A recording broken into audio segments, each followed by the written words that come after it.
Hi everyone, welcome back to my channel.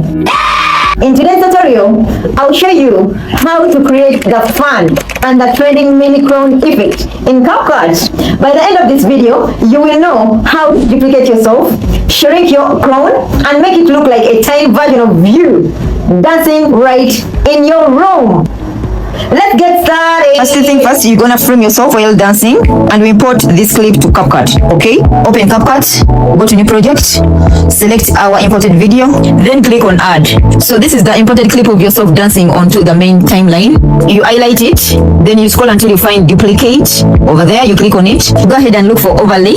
You click on it, then you drag the overlay video underneath the main clip like that. You make sure they match together. Then select the overlay clip. You scroll until you find the remove background. Right here, you click on it, then auto remover. So you give it time to cut yourself out. Boom, background removed. Then you click on the check mark, we go back.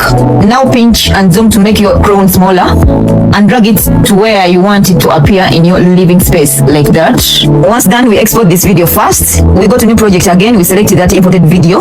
To make it more realistic, we're gonna add keyframes and slightly move your mini crown so it looks like it's really dancing. Are we together? Go to the part where you want the zoom effect to start from, add a keyframe. Also, you go to the part where you want it to end, you put a keyframe. So you're gonna use your hands to zoom it. You're gonna get something like of swords. Baby, oh, baby, baby, oh. So we call it. You just adjust the zoom effect for smooth transitions, then preview your edit. Okay, and there you go. Your very own mini crown effect in CapCut. If you enjoyed this tutorial, give it a thumbs up. Subscribe for more CapCut editing guides and share it with a friend who loves editing. Thanks for watching, and I'll see you in the next tutorial. Bye.